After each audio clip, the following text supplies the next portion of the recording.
Hey yo, LAZ, you heard? Make sure you check that new joint by my bro Grand Finale featuring Illa G. You heard? It's called NYCHA, that's NYCHA, you heard?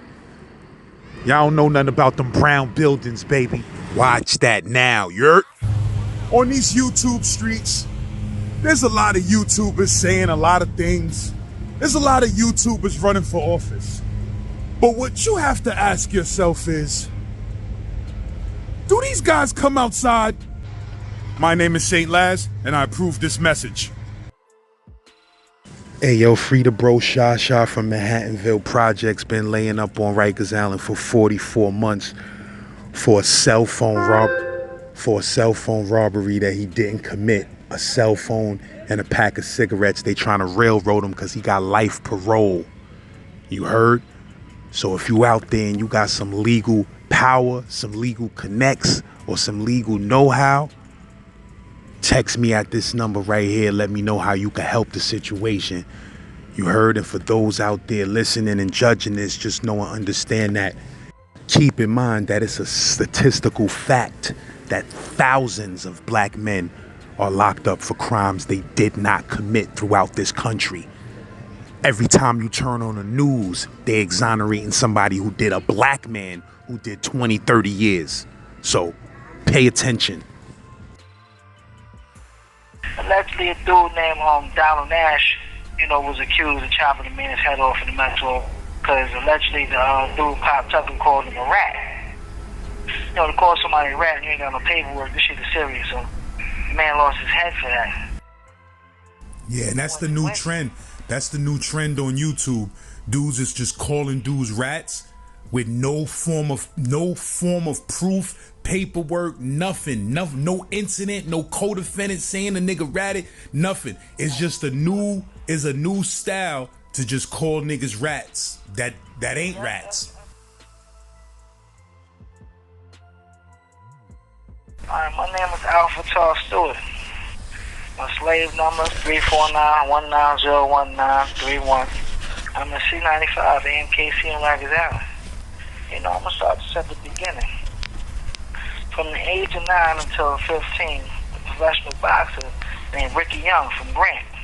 He used to take a few of us from Manhattanville and Grant and train us. We met up at the flagpole in the middle of Manhattanville Projects every morning before school, sometimes before the sun came up, but always at like 5 a.m. We ran, was taught footwork, and utilized a maze ball, a small light plastic ball that hang from the ceiling on a string that we had to slip. And we each had like 4 sparring partners. One super lighter than we were, where he'd fire on us and we could only slip and we even block. One taller than us, so we had to work on how to get to his body, get around his reach. One was bigger, stronger, and heavier than us, so we get our ring skin where we'd be battered so much by this big dude that when we got in the ring with someone our own weight, it couldn't hurt us because our bodies built up a tolerance for heavier blows. At the school, we had to deal with a teacher named Mr. Rios. He was a 7th grade teacher in junior high school 43. The school that was, in the middle of my projects, Manhattanville. And most of us from Manhattanville and graduated from PS 129 or PS 161 or PS 125 and went to junior high school 43. Everyone loved Mr. Rios, not just because, he taught Kung Fu, but he wore fly leather jackets, cowboy boots, and rode a motorcycle. So he was the coolest teacher. Instead of math and reading books, he had math in his class. And in his class, he taught us how to defend ourselves. There was no escape. He'd come to your house and bring us to school if we didn't show up. So Kabal and Ricky Young, their tactics were to keep us so busy and so exhausted we didn't have time for the streets. And it worked great for me for a while, till 1990. Now, in 1990, a man had beat my mother into a coma. And, to cut short, I was sentenced to 330 to 10 years for manslaughter. It's too much of a touchy subject for me to get into, specific details, but I regret it. I'm sorry it happened. And, I can't take it back, but it was a bad thing. And to go back in time, I wish I could have did things over, because that one incident, destroyed. The rest of my life has been crazy since. You said you ain't go over there with no gun, though, right? Nah, I didn't go over there with no hammer. It's like we went up there to check on my mom, and a chick, I forgot what was her name, Greenwald or Greenhood, some shit like that. She was like, yo, the man beat your mother up. She was a Jamaican broad. I was like, beat my mother up. Joan Greenhill, that's her name. Joan Greenhill, like, you beat your mother. I like, beat my mother up. Who? Like, the pimp. And so they said this dude was a pimp, and this is what he do. He hooked women on drugs, and then he make telesales, and my mother didn't go for it, so he beat her on some gorilla pimp shit. So I'm like, where the fuck he at now? So we went in the crib. When we got up in the crib, he in there looking all crazy and shit. House was all crazy. So I rushed him. We started fighting. And he went for the pillow, dove for the pillow. We started wrestling and fighting. He get the hammer. My man jumped in. We started thumping with this nigga. It went off. I got hit. My boy got hit in the neck. He fell. The shit hit him dead square in the chest. He ran out the house. And you know, when we got outside, he laid out on the floor. So we just kept moving like, oh shit, this nigga probably died. So I was like, yo, we can't go to the hospital. My boy, he was hit bad in the neck, so he had to get in the fucking cab and go to the hospital all the way in Brooklyn because he didn't want to be tied to this bullshit. And I wasn't hit bad. It was like a through and through.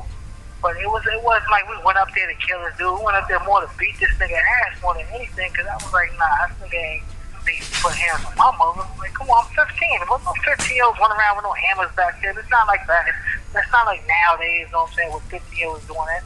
50 years back then, I was in martial arts and boxing. We was scrapping. We was manning up. Niggas wasn't laying motherfuckers down like they doing now. And you said he was reaching for the pillow. What, he had the gun under the pillow? Yeah, the hammer was. I always knew he kept it there because first he was staying my mom, and he always showed me, oh, this is where he keep it at. So he reached for that. We knew what it was. We had to get to him before he got to that shit. When we got to it, he already had it. So it was a fight. And we tried to explain all that shit, and they still charged me with manslaughter, and I got a 330 to 10. Yeah, bro. And what they gave you, a manslaughter in the first? Manslaughter in the first. First, I was arrested for murder in the second degree. Then they would drop down to manslaughter in the first one. I copped out the 330 to 10. And we was in Spofford. Spofford, you know, we went through some shit in Spofford where I caught attempt murder and alleged escape in Spofford because, you know, we had our street clothes under our pajamas, but we had our street clothes under our pajamas because there was a counselor there named Mr. Taylor who was raping boys and shit. And later on, it came out in newspapers until nobody paid attention to it until he raped a little Jewish boy. And then all of a sudden, it was a big thing. But we all slept with our clothes on under our pajamas because we were scared to death of this motherfucker. So when they came in our rooms that night, we stabbed this dude up with ink pens. You know the metal ink pens? We poked them up with ink pens, and they made it seem like we just had knives and screwdrivers and tried to kill him. We was kids, and we was trying to stop this man from abusing us like he was abusing other people. And he got away with that shit. They charged us with attempt murder and escape and sent us to Rikers out. And they gave us a year concurrent. It was me, a dude named Alex McFadden, a dude named Lucy Wilder. You know, they call him Shorty 40.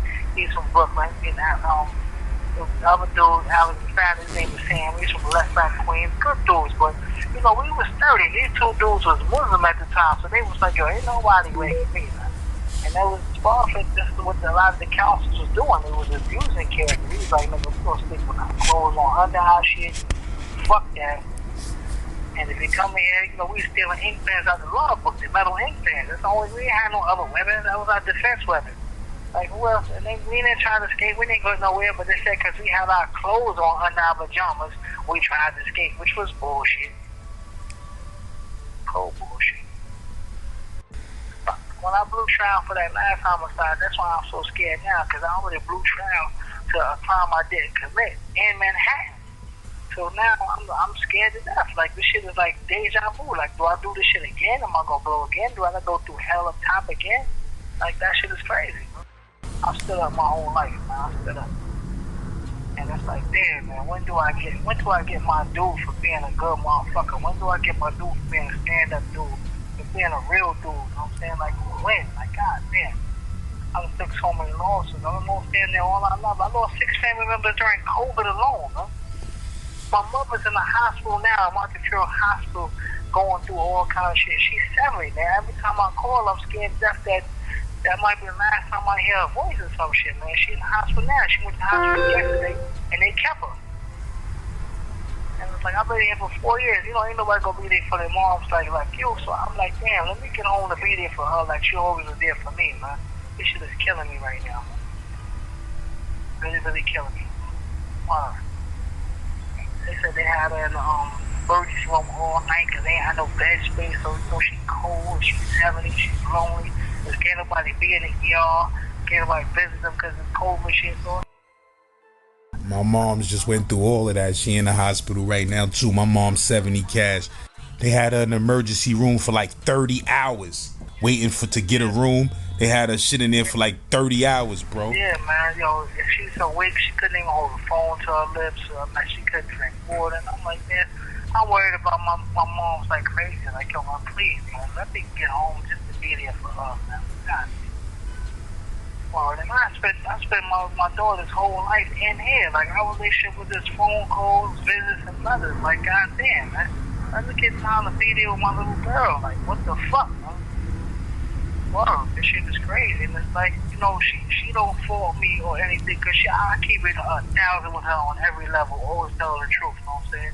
She's 33, no kids, finished college, so I did good with how I could from jail, and her mother was great. You know, her mother, we're not together, but she's a great mother, you know what I'm saying? Because she took care of my little girl while I was in jail, so she's a magnificent mom. And I give her props for that always, you know what I'm saying? I don't even call her my baby mother, I call her the mother of my child. I give her that much respect. And she did great with that, and I'm proud of my little girl. Now I just want to get out there and spend time with her. I want to take her to the Knicks game, take her to the Nets game, go to Shea Stadium, see a fucking Mets game, a Yankees game. Let's go to a BET Award. I mean, goddamn, let me enjoy life with her. Let's just go jet skiing or walk the beach or something. Let me spend some time with her. I've been away her whole life, man, for something I didn't do. And it's like, I know it's like, sometimes somebody like, yo, Sha, you chose the streets over your little girl. I said, nah, man, I don't take it like that. But sometimes I look at it like, damn, man. Like, a motherfucker principal was in jail. My principal was not to tell, not to snitch. But I was confident that I was going to beat this because I didn't do it. But then it's like, yo, man, was that shit really, really worth it when you think about it? Like, I lost everybody, man.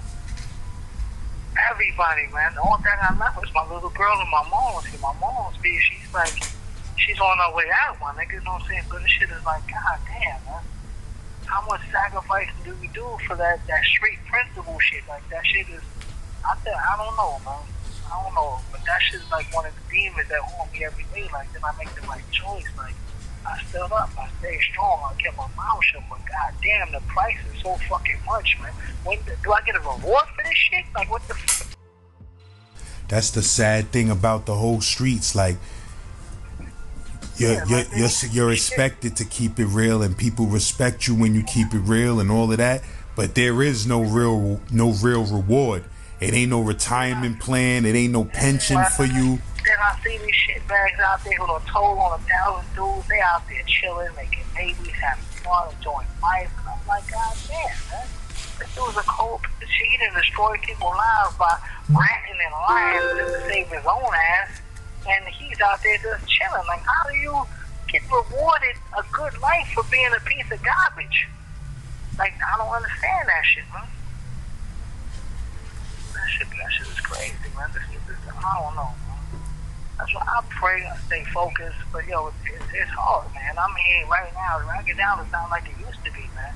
It's 1,000 times worse with segregation and gang wars, cuts and stabbings. Like, no police, no metal detectors, like, this shit is crazy. This shit is truly no man's land where you gotta have your nuts screwed on tight. You know what I'm saying?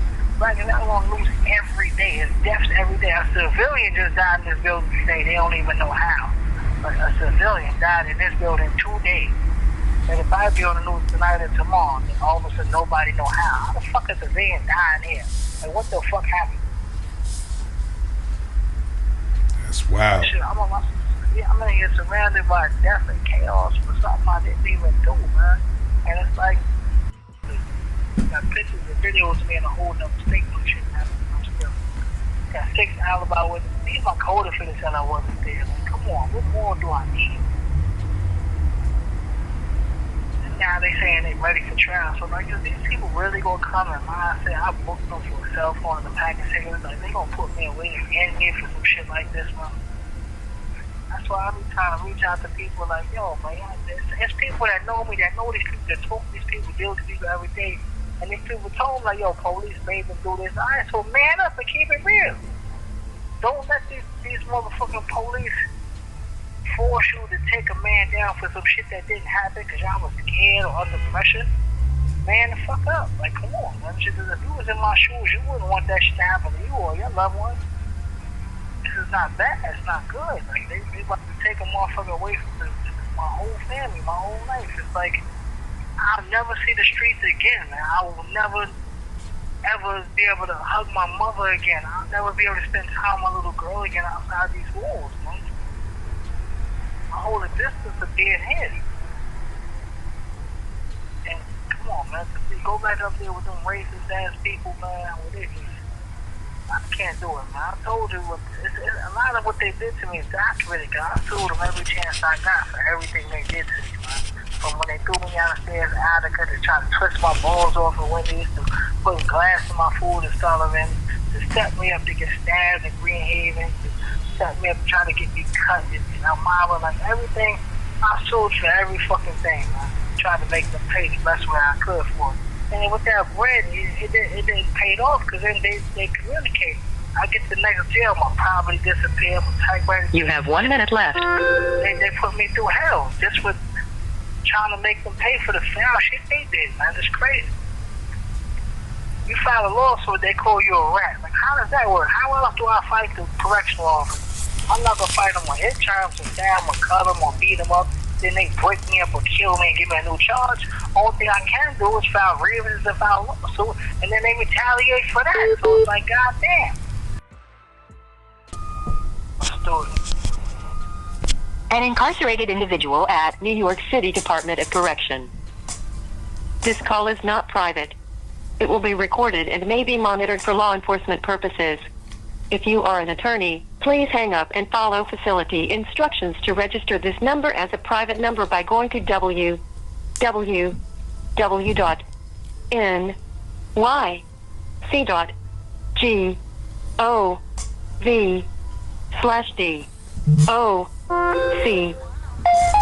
And then what's crazy is like I can't even find a good woman, a good ride or die to ride with me, because once you come to jail, they're like, man, fuck that. What you could do for me? How about what we could do for each other? Or like, I mean, damn, I don't know. Like when I'm out there, the world's in here, you got 1,000 bucks. You come here, you can't even get a letter, and it's bad. It's horrible. You gonna get up out of there though, man. I can't believe that you gonna be dealt that hand, that undeserving hand, when you don't really deserve that like that, man. Again, for something that, you know what I mean? I don't think that the universe is that cruel, man. But like I said, bro, make sure you saying that Psalm 71 and that 35 every single day, 3 times a day. So that shit is just a part of you, bro. I'm telling you. And even no matter what happens in court, you just don't give up on that shit and you keep doing it. I came home out the penitentiary 3 separate times doing that shit. And I had a parole violation. Them niggas caught me dead to right. And I was saying that psalm so much that the police didn't come to my third adjournment. And they threw the case out, and then I bailed out with a $1 bail. I had that bullshit. I put in a motion for that $1 bail. Do that too if they still do that. Put in a motion for a $1 bail. I'll get my parole transferred to another state ASAP, man. Like immediately. That's why I want to get a good chick, man. Just move, settle down, relax, enjoy life, spend time with my daughter, take care of my mom. And I can't do it because in New York, if you got a record, it's like you a target, man. It's crazy, man. You're a target. The cop told me, he said, yo, a record like yours, we putting your face in every photo array for every crime that happened in this area so we get a hit. I said, why? He said, because you easy. What you mean? He said, you already got a record. I said, damn. I just gotta hurry up and get out of New York. And get out of New York. Think about it. Everybody that left New York is doing great. All the people I know that left New York are doing great. Magnificent. My sister left New York. Like, a lot of my cousins, they don't even come visit New York. Like, it's over with. That's why I gotta get out of New York. My daughter don't even live in New York no more. Like, everybody got up out of here. Hold up. I gotta get them out of here. Like, this shit is not a game, man. This shit is... I'm not gonna let these people end me like this, man. Just like, and, yo, it's bad, man. I was doing all the right things, man. I was really, really doing everything good, man. By the book, shit, and my world just crashed. I went to parole. Like, I don't want to be paroled to the Bronx. I got PTSD from that shit. Like, I walk in and they make you feel like you in jail. They lock the door behind you. You be like, God damn. Bro, like, how do y'all treat people like you still in jail? Like, I'm free. This dude, he coming to the house 3, 4 in the morning. My mom's is 70. I was from her house, but I show some respect, kicking it, banging on the door 4 in the morning, 5 in the morning. Then, that shit is crazy. Like, people have no respect or nothing. Like, I'm not in jail no more. Treat me like I'm human. I'm working 2 jobs and going to school, and you still bugging. What more could I do? Like, damn. Like, I'm gonna file an order of protection against parole because of that garbage, man. I'm too parole and everything because that shit, what they did is crazy, man. He lied in the oath saying I didn't have permission to go to another state. How? He spoke to my boss. We kept the recorded phone calls and the text and everything, so he jammed himself up with that shit. Hold up. Next truck driving academy, Miss Fillmore, she's willing to come to the parole and testify that they don't even hire people for their school or enroll people in their school unless they parole officer first. So, I mean, come on, this dude lies just to cover himself. It's madness. I don't understand this thing. You know, my union, man, a lot of people, my union business support me. These people will met me through letters, man. You know, Jason, Nina, Natalie, my boy Ted, Steve, all this, they've been supporting me from the very beginning, even when I was upstate, all the way till I got home and to now, man. Real good people. And what's crazy is like the majority of them are white, gay. You have 1 minute left. Transgender. They're not even people who I grew up with. They just join me in my struggle just because they've been ostracized or treated differently or they experience racism and they join me in my fight. And I embrace them and love them wholeheartedly because they there for me, man. 1,000% at every court date. And they're not even my day ones that I grew up with. They people I just met along the way, man. That's crazy, man. That's how it be, bro. It be the people you least expect to help you. Mary from the Revolution movement. There's so many people, man. It's like, I'm grateful to All Eyes on Me movement. Everybody just stepping up and trying to help, man. And I appreciate it. They're my friends for life. They're my family, because, you know, relatives, those related by blood. Family is those, you know, you choose, those will be there, man. They've been family. I embrace them. I'm disappointed in all my day one. Thank you for using Securus. Goodbye. But, you know, I managed to pay my debt to society while I was doing 7 years in maximum age security prisons at the age of 15. And over those 7 years, I lost so many dear loved ones. Like my brother Rashid was murdered on 125th Street. My family, T-Money from St. Nick, Sammy Fuentes, my Aunt Diane, Uncle Yaya, my baby cousin Jen, little Jennifer, Dusky, Tenard, Shondell, Aunt Helen, Aunt Joni. Both my grandfathers, my Uncle Phil, my father. There were too many people to name I lost over the years. I went from Spofford to Rikers Island, C-74 downstate, to Coxsackie, Razor Tag, Southport. It was shit wars. Everybody was throwing feces because the old jail was a box. Attica, you know, that was a raping jail when they was raping men. Then back to Southport. In Elmira, back to Razor Tag. Comstock, Gladiator School. Clinton, they call that the morgue because they found like 35 bodies under the gym where police killed people and buried them under the gym. Back to Southport to Auburn, where, you know, I was there when a man named Pop Tucker got his head chopped off in the mess hall. It was traumatized to Auburn. I went from there to Wendy's, which is like. Said he got his head chopped off in the mess hall? Yeah, in the mess hall. I was working in the mess hall. A dude named Pop Tucker got his head chopped off in the mess hall. Anybody remember it? Allegedly, a dude named Donald Nash, you know, was accused of chopping the man's head off in the mess hall. because allegedly the dude popped up and called him a rat. You know, to call somebody a rat and you ain't got no paperwork, this shit is serious. So the man lost his head for that. Yeah, and that's the new trend. That's the new trend on YouTube. Dudes is just calling dudes rats with no form of proof, paperwork, nothing. No incident, no co-defendant saying the nigga ratted, nothing. It's just a new style to just call niggas rats that ain't rats. That's defamation of character, but it's like, even the dudes who are rats, people don't care no more. They still embrace us, still do business with them, still sell drugs with them, still shoot people with them, knowing that they rats. So it's like, people don't even care. But they do that to try to get you ostracized and stuff like that. In jail, you're going to be called everything from a rat to a bitch to a coward to a homosexual, everything before you leave jail, but never to your face. That's like people in here, they got some more than chicks in the streets. But anyway, you know, I went to Wendy's. That was the furthest spot. That's like Erie County by Buffalo. In Southport again. Then that shit was so crazy. When I went back there, back to Auburn was like, it's a jail where you have to go through the mess hall. You have to go, anything you do, you got to go through the yard. Mess hall, yard, you got to go use the phone, you got to go through the yard. So it's like a non-ducking jail. So it's like so many stabbings and cuttings and murders. It's ridiculous. I went from there to Auburn, back to Southport, then from Southport back to Auburn, then I went home. And I got paroled to my sister's house in the Bronx. I was only home for 40 days and was arrested for a murder. Now, I know who committed the murder. I even know why. And being that I didn't do it, I was sure I'd beat that shit. But I was given a lawyer named Alan P. Abel who did 3 state bids and should have never been allowed to practice law. Like this dude, I don't know how the fuck he got his law license. But I had 5 people who said they seen who did it and it wasn't me.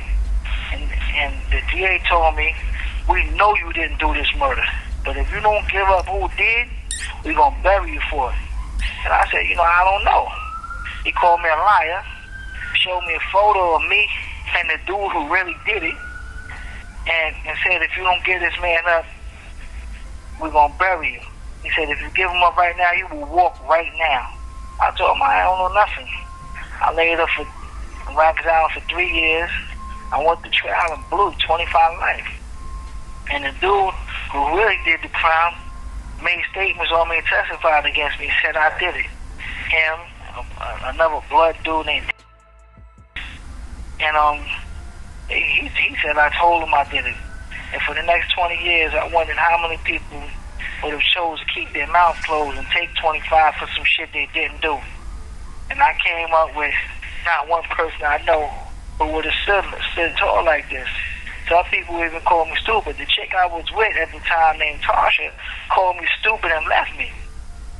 So many people turned their backs on me. And, I went back to losing family members over the years. My grandmother, that loss hurt me the most. So she's the one who raised me.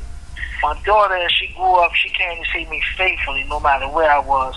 And my little brother, Elgin, as well. Even after he got shot in the back and was paralyzed from the waist down, he brought my mom to see me.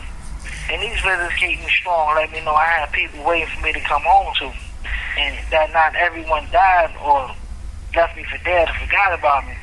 And I went from like C95 back to downstate, Comstock, to upstate box, to double bunk stock. But I'm CMC, so I wasn't double bunk with nobody. Back to Wendy's with the cops up there, tried to twist my balls off my body. The marshals had to get me out of that jail. Because the same cops that was in Advocacy transferred to Wendy's when they got so many write-ups. Back to Southport, back to Advocacy, then to Green Haven. Back came the boxing champ, I was in the boxing team. Back to upstate box, to Auburn, to Wendy's, to Shawanga with Show. If you look at the article, it's in the San Francisco Baby newspaper of 2017, December. The police in Sullivan put glass in my food and tried to murder me. And we had sent it to the federal lab, and they had to get me out of there. What made them want to put glass in your food? There was a CO there named Tucker who murdered a man, beat him to death, killed him. And I filed the complaints about that. Like, yo, this man murdered him. People don't want to study. He was scaring people into testifying, telling them I wasn't there, but we know he did it because everybody who was there told us he did it. So I filed complaints to get this motherfucker, tell people to investigate because I knew the dude who died. And When I filed these complaints with the Attorney General and IRG and they came and started investigating, they put glass in my food and tried to kill me. I put me in an isolation unit and put glass in my food, tried to take me out. A lawyer named Lisa Rosenthal came to see me basically every week and fed me on a visit. So I ate like 1 meal a week for like 2 months. It was crazy. And them devils over there was horrible. And they sent me back to Shawnda, then to Elmira, then to Clinton. And, you know, I went home from Clinton. You know, Clinton, they call Clinton Morgue. This shit was crazy. And now, I'm home for 6 months, putting my life back together. Like I said, you know, I was working 2 jobs, I'm in school. And, you know, I've been in here for 45 months, surrounded by death, gang violence, nasty water bugs, oppressive, sadistic prison guards, without trial in violation of my 6th Amendment right in the United States Constitution. You know? I mean, 12 police officers responded and said that they came through wearing body cameras, and yet only one body camera was turned over to me. And they say no more body cameras exist, so they hiding stuff. And since the very beginning of this case, DA's office said they had a video of me entering and exiting the victim's home, and yet to this day, no such video has been produced. And the discovery deadline passed over 3 years ago, and the new discovery law is in effect, but they're not honoring it. I spoke to hundreds of other people in Rikers Island, like myself. We all know that nothing circumvents the United States Constitution, not the coronavirus, civil unrest, or even a terrorist attack. Yet these judges ignore the law. The attorneys don't push for us and fear of rocking the boat because they deal with the prosecutors and judges every day, rather than stay on good terms with them, rather than fight for another human being's rights, like they took the bar and swore to do as attorneys. Rikers Island deal, he gave dudes tablets and Game Boys to distract us from pursuing our fight for freedom and other legitimate issues. Like, we don't get no outside rec, maybe once a week, if that. No cleaning supplies, no exterminators, no clean clothes and linen, toothpaste and soap, you gotta buy it yourself from commissary. Prison guards, they supply the drugs and the weapons to create jobs like security units, patrol teams, canine units, gang units, all to promote more chaos and violence and death. Yeah, a person got to be so on point in here to psych diagnose most of us with a thing called hypervigilance, because, you know, we watch everything. But I believe it's a mental disorder that helps us survive. And we got no time to focus on cases because of the chaos that's around us. The fact that we were all denied our library service because there's so many alarms, there's no one to escort you to the law library because all the escorts are on the pro team responding to alarms. That's some deep stuff you just said though about that hypervigilance, because dudes is always saying, yo lads, you get your head be on the swivel when you be in the streets on YouTube telling stories. And it's like, my head ain't on the swivel, bro. I just come from a hood where you gotta be on point at all times or you gonna get murdered. You feel what I'm saying? And jail, you gotta be on point. You in that yard, you gotta be on point. They're trying to give us drugs for that. I believe hypervigilance is good for this atmosphere. Keeps you on point, man. And yo, for 45 months, I don't have no bail. The duck sauce killer got $50,000 bail. A dude named Dr. Wilson in the Bronx court got bail for 46 counts of rape. And the case is dismissed because of discovery violation. I'm accused of robbing 2 drug dealers for a cell phone and a pack of cigarettes, my dude. And regardless of the fact that I have proof that this crime never took place, photos of myself that I was located in a whole different state when this alleged crime took place, 6 alibi witnesses, none of them had criminal records, all are gainfully employed. One of them is a reverend. And I have recordings of one of the alleged victims admitting they lied to You have 1 minute left. about being robbed for a cell phone. All while I maintained 2 jobs as a road net truck driving academy to obtain my CDL. I can't fight this fight on my own. That's the main reason why I'm doing these podcasts, so people can step up and help me, man. This shit is so bad. The judge denies my motions. I tried to file my lawyer countless times, but Judge Curtis Farber told me on February 4th, 2021, that if I fired this lawyer, he ain't gonna assign me no one. And if I ain't gonna give me no one time to catch up with the case. So I'm stuck with a bad attorney. All my rights violated. Now I got a new judge, Marion Best, and I'm still in the same position, man. Like my last court day, she didn't even allow me in the courtroom because my attorney didn't even show up. The district attorney's office stated he wanted document my motions for dismissal. Thank you for using Securus. Goodbye. An incarcerated individual at New York City Department of Correction. This call is not private. It will be recorded and may be monitored for law enforcement purposes. If you are an attorney, please hang up and follow facility instructions to register this number as a private number by going to www.nyc.gov/D-OC.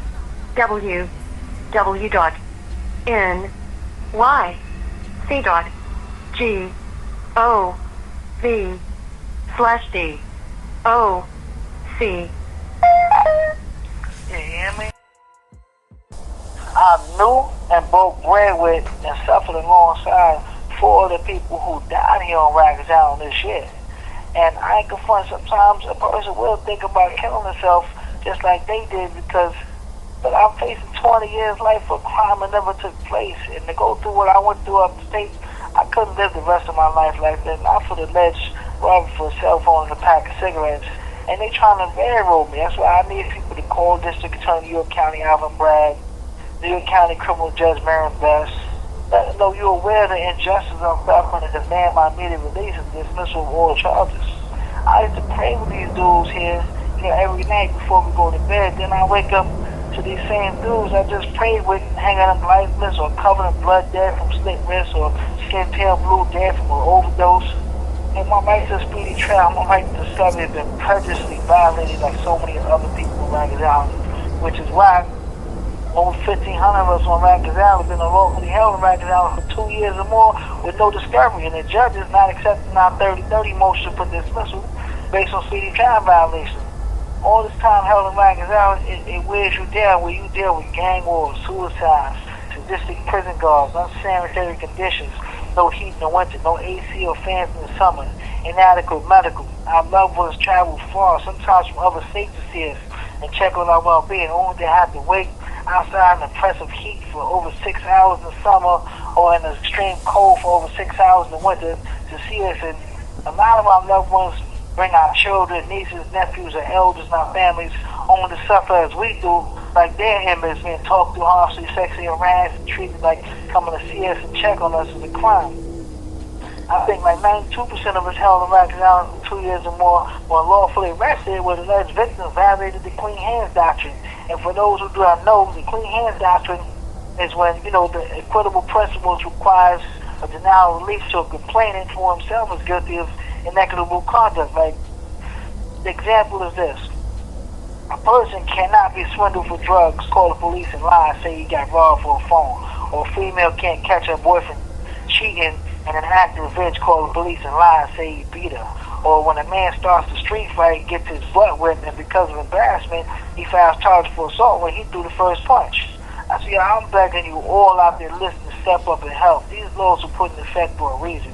But what we do when judges ignore them, lawyers are so scared to fight for them, and prosecutors only care about convictions rather than justice. I call about, clergy got to step up in this situation. Everybody out there got to step up because it could be anybody. Man, show up in courts for me. Call your council members, assembly members, senators. Ocasio-Cortez says she's going to help. Jamal Bailey said he's going to help. Amanda Faria says she's going to help. Follow up with these people. Call the administrative judge of New York County, District Attorney Alvin Bragg. Demand for my release or they're going to bury me. Like, I've been cut, stabbed, sprayed with pepper spray countersigns, placed in solitary confinement for violent grievances. I've been handcuffed and left in bullpens for weeks with water bugs, ants, gnats on a pissy floor mixed with vomit and feces. My loved ones have suffered enough. I want to get home and be free, man. I lost 6 loved ones to the pandemic, and I'm my mother's son. Imagine your son being snatched from you, locked up for a crime that never took place, and put through hell and Rikers Island during the pandemic. I'm a father. Imagine your father being snatched from you, locked up for a crime that never took place, and put through hell and Rikers Island during the pandemic. I'm a brother. Imagine your brother being snatched from you, locked up for a crime that never took place, and put through hell and Rikers Island during the pandemic. Go on for me like I'm your son or your father or your brother or simply a dear friend. Go on like you want someone to go home for you if you ain't my shoes. And don't stop with that pressure until I'm home taking care of my mother, till I'm home being a father to my daughter, till I'm home being a brother to my siblings, till I'm back free, man. Until I'm free to join you all to help others fight for their freedom and expose abuse and the victimization of unlawful imprisonment like so many people. My next court date is December 12th. I mean, I know why people now take their own lives rather than not these people send them away to upstate prison, because I was there for 28 years. And you have 1 minute left. I always choose freedom over death, man. It's like freedom or death, man. It's like, I'd rather embrace death's cold touch over the cold steel and handcuffs. I'd rather quiet peace of death over the pain of a prison cell and the mental anguish of confinement. It'll help me now, man. I'm Alpha Tar Stewart. SHA SHA from Harlem, located at AMKC 1818 Hazen Street, East Elmhurst, New York, 11370. My number is 349190191. I mean, anything you can to help, please help, because I'm not the only one being railroaded. I know y'all got family members out there that's going through it, loved ones that's going through it. I'm here going through it. If people don't step up and help, they're going to keep doing it, man. There's no white people locked up in here. It's only black people, man. So, and I know we ain't the only ones committing the crimes, man. Sadly, it's crazy like that, man. But we got to get together and we got to step up and help, man. Thank you for using Securus. Goodbye. Hey yo, LAZ, you heard? Make sure you check that new joint by my bro Grand Finale featuring Illa G. You heard? It's called NYCHA. That's NYCHA. You heard? Y'all don't know nothing about them brown buildings, baby. Watch that now. You heard? On these YouTube streets, there's a lot of YouTubers saying a lot of things. There's a lot of YouTubers running for office. But what you have to ask yourself is, do these guys come outside? My name is St. Laz, and I approve this message. $100, $300, and $500 options for promo on my YouTube channel. $100, $300, and $500 options for promo on my YouTube channel.